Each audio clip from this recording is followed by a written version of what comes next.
You live here in the United States. You see the problems. You see the inflation and the crime, and you travel and you talk to people. What do you think accounts for them looking at all of the things that have been going on and yet still voting for more of the same?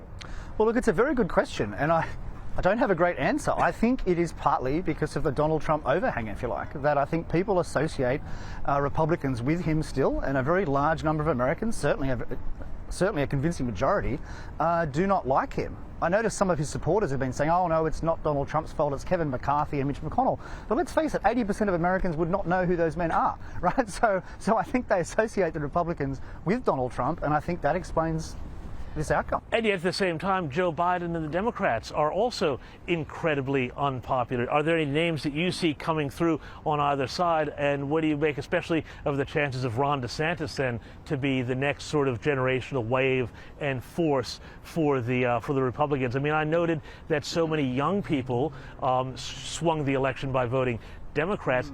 Would having some new blood on the Republican side, where it's all people in their 70s and 80s on the Democrat side, help them at all? Well, firstly, just on the Democrat side, I think their bench, so to speak, is very, very poor, as you imply. I mean, people talk about Gavin Newsom. The betting markets have him as the second most likely to run on the Democrat ticket in 2024, although I think he has no chance. On the Republican side, you're quite right. Their bench is very, very good, very healthy. A lot of strong governors.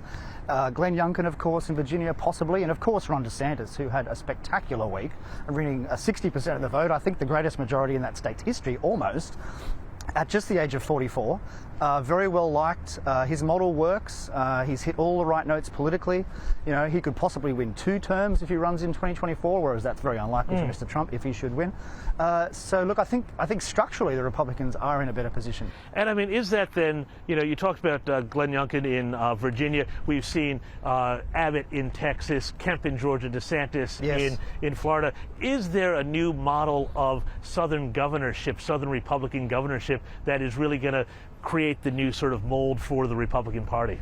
Yeah, look, I think there could be, and I think those governors, the other two, Greg Abbott in Texas and also Kemp in Georgia, don't get enough credit. I mean, and they've done extremely well. They had very convincing wins, but all the focus has been on DeSantis. The interesting thing about those 3 states is they all opened up their economies amongst the soonest in the US during COVID, I think way back in April, May, and they got huge criticism for doing that, massive criticism, and yet it's those governors that did best. So you have to say, lockdown's lost, I think, in the midterms. Well, that's one way to look at it. Adam Creighton, thanks so much for joining us on the U.S. Report. Thanks very much.